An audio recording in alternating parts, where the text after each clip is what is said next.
Hey everyone, welcome to the Bruce Williams channel. Thank you for tuning in today. I appreciate it. Let me show you what I am wearing. I have the Seiko SRPH19K1 Beatmaker limited edition on my wrist today. I like the color scheme, the pale gold sun ray dial mixed with the Pepsi bezel. It's the right size. It has drilled lugs. It doesn't break the bank in terms of affordability, and I like wearing it on occasion. So today in this video, I'd like to talk about a section of the hobby that I don't think is paid too much attention, but it's a fun section of the hobby.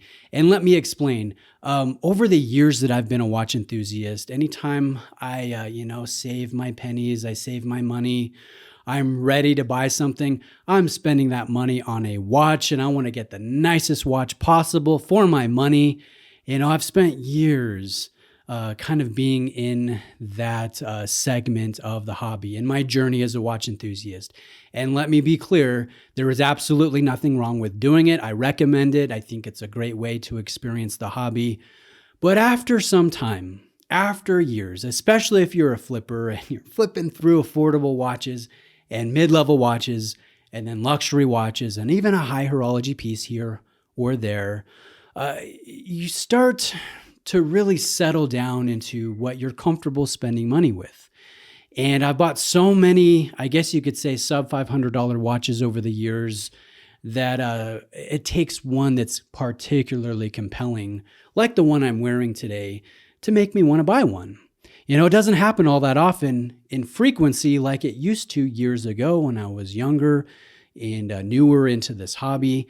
And so I hope that watch brands pay more attention to the fringe element of their product catalog that's not necessarily a wristwatch, but something that could be appealing to a watch enthusiast, maybe a seasoned watch enthusiast, or maybe it could make a great gift, from a normal person buying it to give to one of those crazy watch enthusiasts like me and like a lot of you watching this video. And I'm talking about extras. I'm talking about like desk clocks, swag, maybe branded apparel or pens, wall clocks. I'm going to show you a wall clock today. In fact, I'll show you a couple things. Back behind the camera, I've got a little bookshelf, and on it, I have this beautiful retro Atmos from the 50s from Lecoute from JLC. And it's sitting next to a 1990s quartz gold-plated desk clock from Seiko that I think is so dang cool. That one is super loud. I can hear it ticking as I'm sitting here at the desk filming and editing and all of that stuff. It's kind of a comforting sound.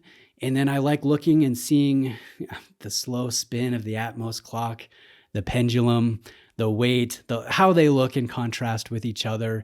And then above that, normally on my wall, I have a Mondaine wall clock. And I took it down for the video. I'm going to show it to you here.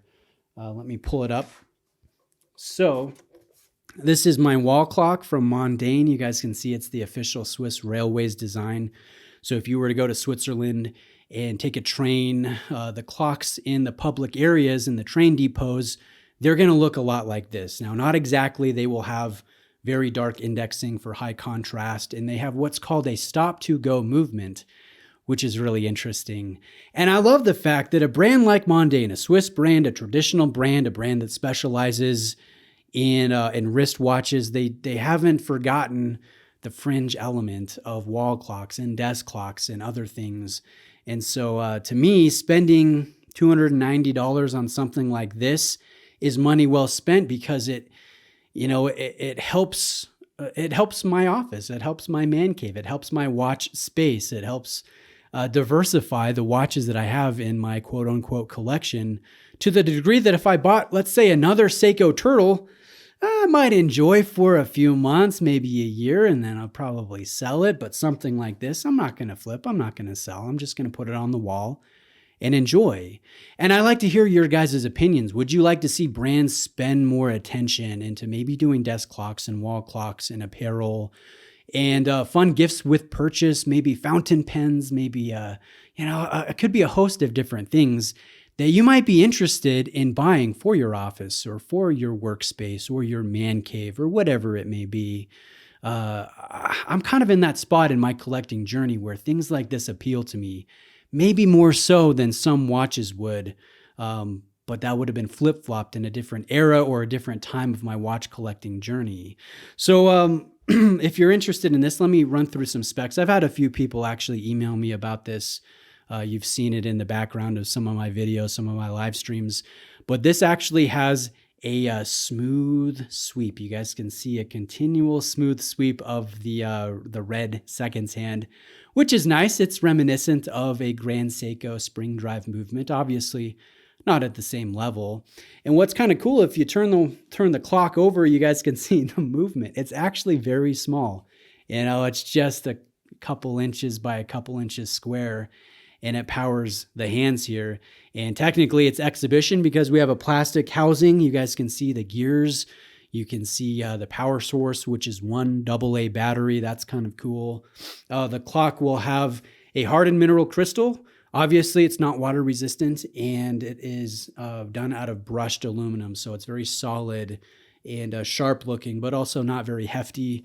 So it can go in a wall and not, stress the one nail that keeps it to the wall. I hope brands do more things similar to this. I don't know if you guys remember, but I want to say it was a couple years ago, Casio was doing a promotion where if you spent a certain, I lost my voice there for a sec. If you spent a certain amount with Casio, you got a gift with purchase, which was a square design wall clock G-Shock. And man, I thought it was cool. But there was no watch at the time that I wanted to spend that threshold on. So I went on eBay after, and I'm like, okay, I'm just gonna buy the wall clock. I'm more interested in the wall clock than buying a watch. And the secondary rate on the secondary market was prohibitive. I didn't want to spend whatever it was, like $500 on a stupid wall clock that probably cost the brand less than $50 to make. So I never ended up buying that. But I hope that more brands do things like what Mondaine's doing. Maybe Casio can offer a section of wall clocks, or other brands, more traditional brands. When you go into an authorized dealer, sometimes you get a branded wall clock on display. Like when I was in Pennsylvania, at Brento Miller Jewelers, they had a Tudor branded wall clock that was not made by Tudor, but it was commissioned by Tudor, only available only to be sold to authorized dealers. How cool would it be if you were able to buy one of those? And I can imagine being here in the studio where I film and where I edit and have just a collection of clocks from different brands. And on my desk and on my bookshelves, I could have other desk clocks, other watch related items, vintage and modern. I just want to have fun in this hobby. And this, Swiss rail clock, the JLC Atmos over there, the Seiko desk clock, the quartz one, there are ways that I can help enhance my hobby without spending money on necessarily traditional watches. If that makes sense, tell me if you agree with me. Tell me if you think I'm crazy. What would you be interested in? And lastly, I did notice that Mondaine has expanded their wall clock selection to where you can actually get one that looks like it hangs up in the Swiss railways with the high contrast, with the stop-to-go movement, not in the smooth sweep. So I'll put links in the description. Thank you for watching today. I appreciate it. I hope you guys have an awesome day. I'll see you next time.